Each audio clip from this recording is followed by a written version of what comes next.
Okay, we're going to do a video that will go with the Delta Math assignment that is called Derivative Continuity and L'Hopital's Rule.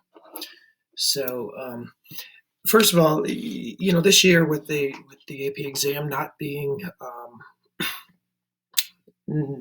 online, I think that this is the kind of problem that they're going to give. They're going to give some kind of table of or a graph and ask you to interpret values based on that. That way they can kind of get out of the whole calculator active thing. At least that's one of the things they're going to do. So let's say you're given this table here of values. You got F and you got F prime and you got G and G prime. And you got some selected values in there. So if you're going through on this and you kind of look at it and you go, okay, well now the question comes and it says h of x is equal to this composite of functions f of g of x. I have a parenthesis missing there, so let me put another parenthesis in there. And it asks you to find h of 2. One of the first things you're going to want to do is differentiate h of x, differentiate it really generically, really symbolically. Since it's a composite of functions, we're going to do it using the chain rule. So f prime of g of x times g prime of x. And from there, what we're going to do is we are going to then start to look at our table of values and plug this value 2 in to see where are we and what do we need. So if we think about that, we kind of go, okay, well, what we're going to do is we're going to plug 2 in. So we're going to have f prime of g of 2 times g prime of 2. And then what we're going to do is we're going to kind of continue this process and see what we have. And we can continue to simplify it. We have f prime of g of 2. So now what we're going to do is we're going to go back up to this table and say, oh, well, g of 2 was equal to negative 2. So put negative 2 in there. We scroll out so you can see the table and everything else in there. And then you're supposed to have g prime of 2. Well, g prime of 2, according to this table, is negative 6. So now we go a little bit further and we say, okay, well, now we have f prime of 2, so f prime of negative 2. So we have to go back up to our table and kind of look at the f prime column and see that when x equals negative 2, f prime is equal to 3. So we're left with 3 times negative 6, or negative 18. I think that's going to be the kind of problem that you might have to do. We've done problems like that way back when we were looking at derivatives and composites of functions. So you'll have some practice on Delta Math to do that. You may actually be given a graph instead, not a table of value, but you're given a graph of f. So remember, if they ask you for something, this graph, these are values on the graph. So if they ask you for f of x, those are values that are actually sitting right on the graph, if the graph is f. F prime is really the slope of the graph of f. So there you're just looking at the rise over the run and you're doing the slope. So you want to make sure that you think about that and how you're going to go about calculating some different things. So you won't be given a table of values, but essentially you're kind of creating a table of values. You'll get some practice on Delta Math with that.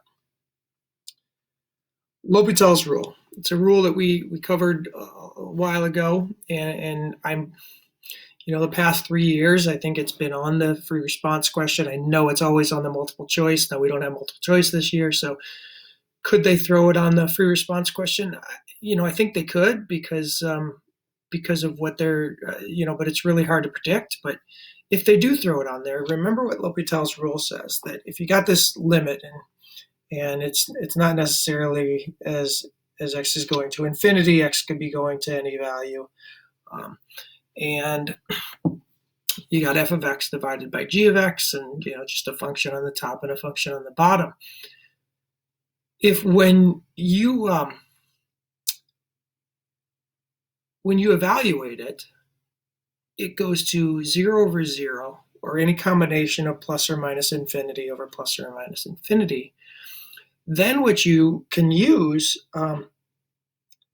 is you can use the fact that the limit as x goes towards infinity of f of x over g of x is equal to the limit as x goes towards infinity of f prime of x over g prime of x. One of the things that you kind of have to have is you do have to state continuity and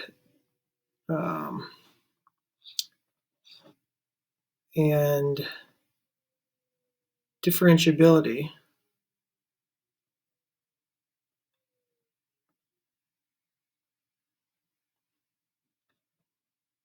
at x equals c for the functions. Okay, so you do want to state that the functions are differentiable at x equals c. You want to kind of state that for f and g, and then that gets you in the game. So then you just do the limit as f of x, f prime of x over g prime of x. So you differentiate them individually. So you get to an example like this, and it's really going to be important that you not attach some equal signs here, because if you string equal signs together, it's called a stream of consciousness that they will penalize you for if you don't write good mathematics. So one of the first things you want to do is you want to kind of plug in 0, and you do it off to the side, or you do it right underneath the problem, and you don't attach it to an equal sign or anything. You just kind of say, okay, well, what if I look at, on this particular problem, what if I look at the cosine of 3 times 0 minus 1 divided by e to the negative 0 minus 1, and you end up with 1 minus 1 over 1 minus 1, so you end up with 0 over 0. And what you want to do at that point is you kind of want to say, okay, this is an indeterminate form.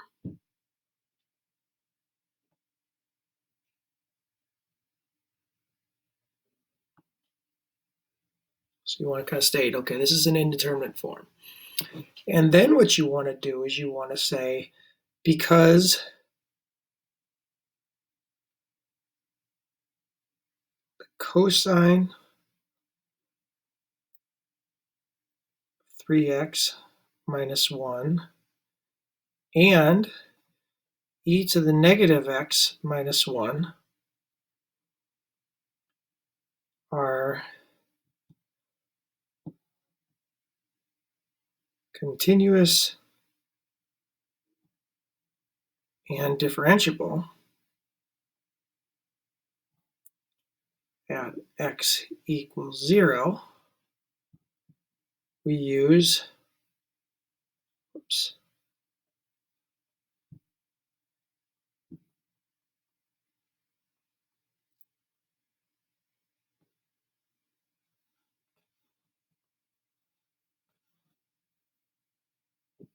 rule. So because they're continuous and differentiable, we can then go through there and calculate them. So let me just do one real quick thing to check something for you here. 1 second. I just need to look at something really quick on my computer.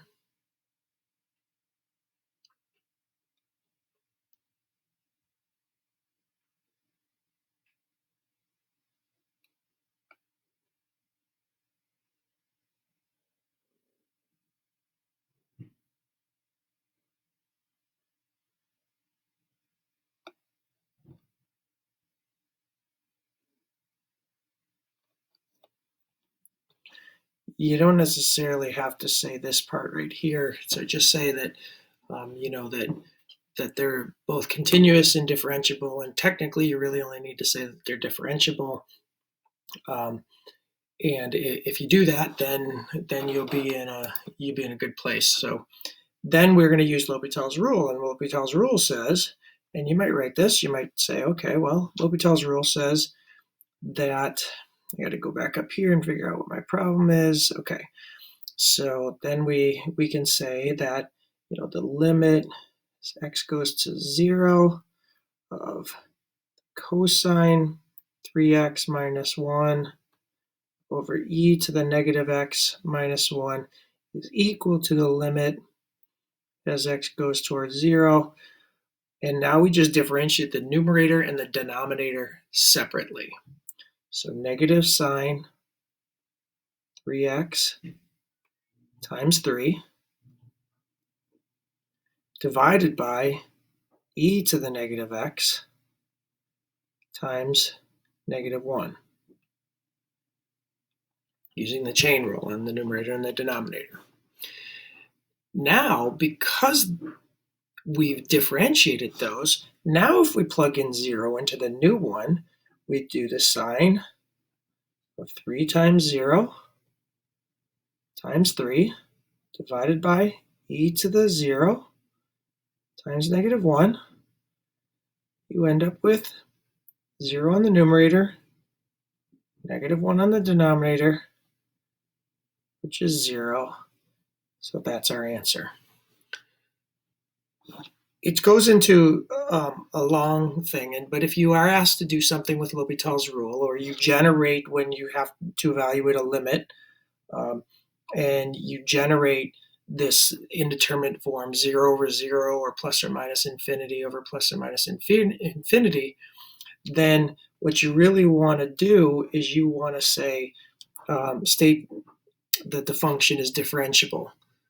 And both functions f and g are differentiable, and then you can invoke L'Hopital's rule and go through the process and get the answer. Go back and take a look at that problem again.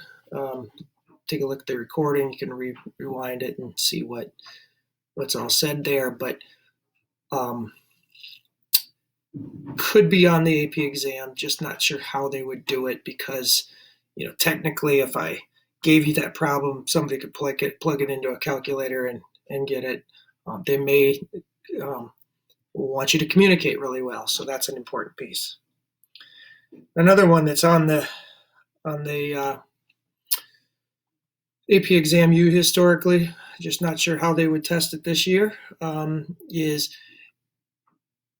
trying to figure out if a piecewise function is differentiable and continuous. So if a piecewise function, so let's say I give you this, and the question says, given this function h of x, where it's x squared when x is less than 2, and it's x plus 2 when x is greater than 2, is h of x continuous and differentiable? Okay, so is it continuous and differentiable? And or, I guess, really. So, because you're just determining is it one or the other, you got to check both, right? So the easiest thing is to first check continuity.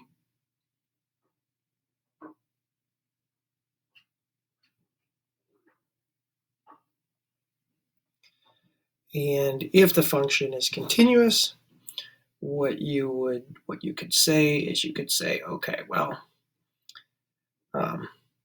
in order to check continuity, remember you have to check what's the limit as x goes towards 2 from the left side of h of x.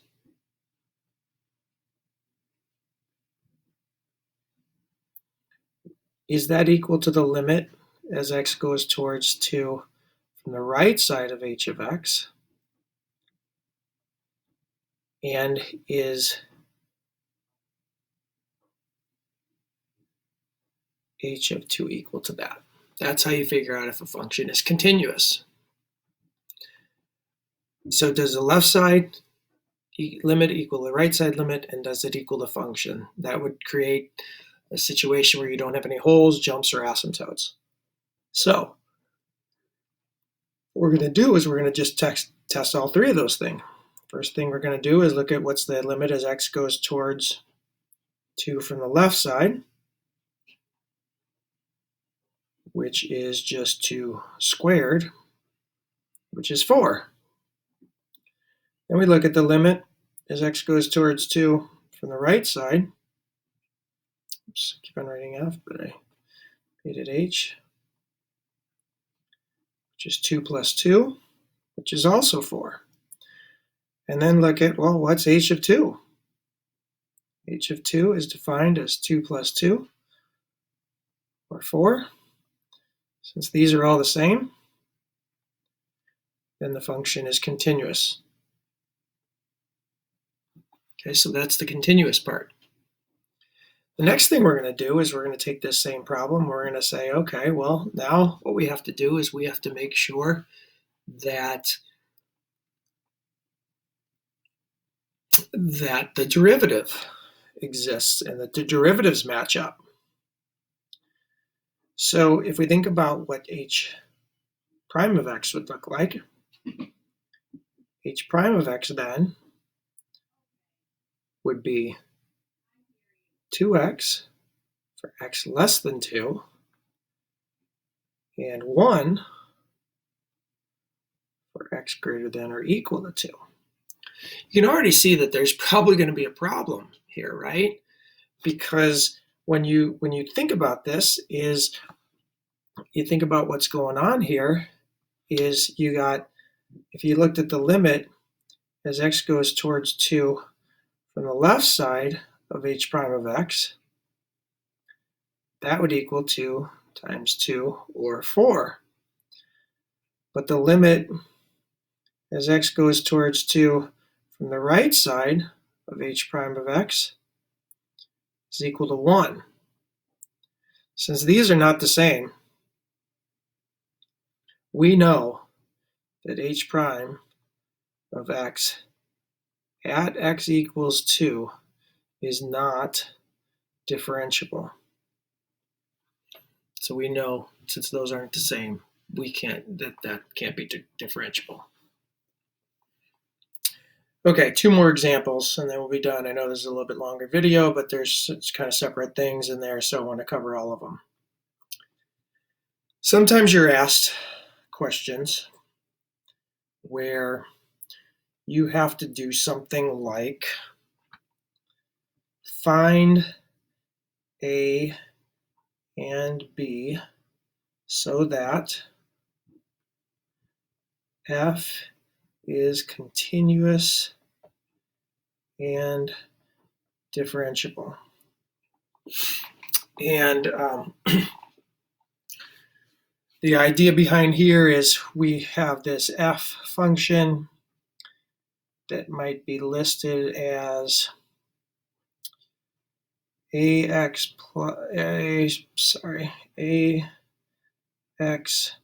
plus 4 for x less than -1, and I don't know if this is going to work out, so I'm just going to throw a problem down there.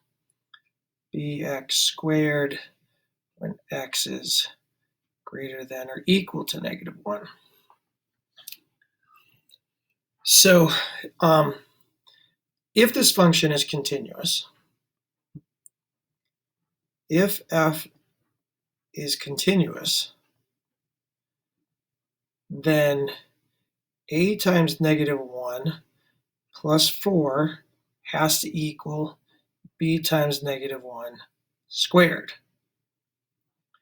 which is all well and good, but that just gives us -a plus 4 is equal to b. And there's a lot of things that we can put in for a and b to get that to be equal. So we don't have enough. But if f is differentiable, then first of all, we got to figure out what f prime is. But f prime would equal, if we go back up here and we differentiate the first thing, that would just be a when x is less than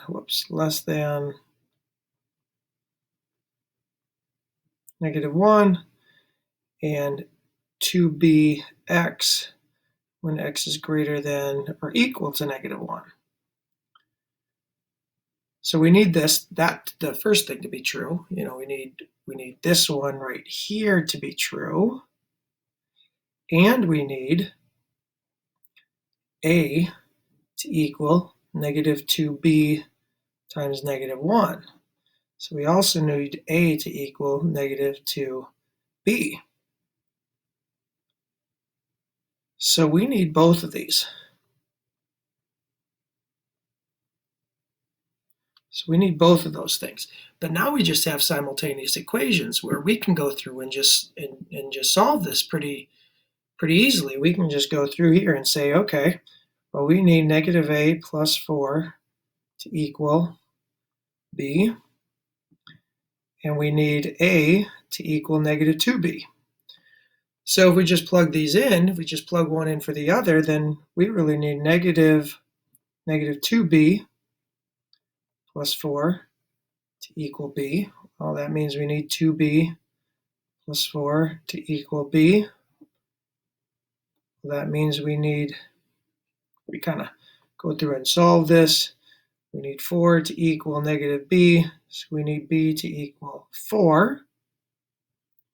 Well, if b equals 4, then a has to be -2 times 4, or a has to be -8. So our answer then is if a is equal to -8 and b is equal to 4, f is continuous and differentiable because we have the function doesn't jump there and the slopes are the same.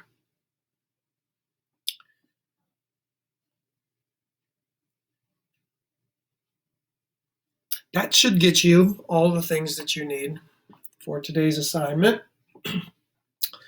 We'll do one more example just for the sake of it, because there's a problem on Delta Math that looks like it. So the question is f continuous and differentiable? So what we're looking for here is then we are going to give f of x equal to -x squared plus 6x. X is less than or equal to 1. Natural log of x plus 5 when x is greater than 1. So I'm going to let you pause there for a second. You can pause the video, do that problem, see what you get. Okay. If you come back, really what we're going to need to do is we're going to need to figure out a couple different things. We're going to need to figure out what's the limit as x goes towards 1 of f of x. What's the limit as x goes towards 1 from the right side of f of x? And what is f of 1? That's the first thing we're going to do. Those three things are equal. We know the function is continuous. So as x goes towards 1 from the left side, what we would have is we'd have -1 squared plus 6 times 1, which is -1 plus 6, or 5. If we check the limit as x goes towards 1 from the right side, we have the natural log of 1 plus 5, which is equal to 0, plus 5, which is equal to 5. And if we're trying to figure out what's the actual function equal to, that's -1 1 squared plus 6 times 1, which is also equal to 5. We've actually done that part already. So we know from here, we know f is continuous. Now, we're also asked, is f, in the original problem, we're asked if f is differentiable. So what we're going to need to do for that is we're first going to need to figure out what f prime is. So f prime of x would have to equal negative 2x plus 6 when x is less than or equal to 1. So that's just the derivative of the top function. And 1 over x if x is greater than 1. So now to figure out if this function is differentiable, what we need to do is we need to figure out what's the limit as x goes towards 1 from the left side of f prime of x, and also what's the limit as x goes towards 1 from the right side of f prime of x. So as x goes towards 1 from the left side, we would use the top function, which is negative 2 times 1 plus 6. Negative 2 times 1 is negative 2, plus 6 is 4. And if we are looking at what's the limit of the derivative from the right side, use the bottom function, which is 1. Since these are not the same, f prime is not, or f is not differentiable.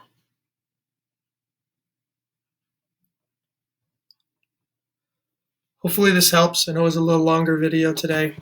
Do your best. And as always, let me know if you have any questions.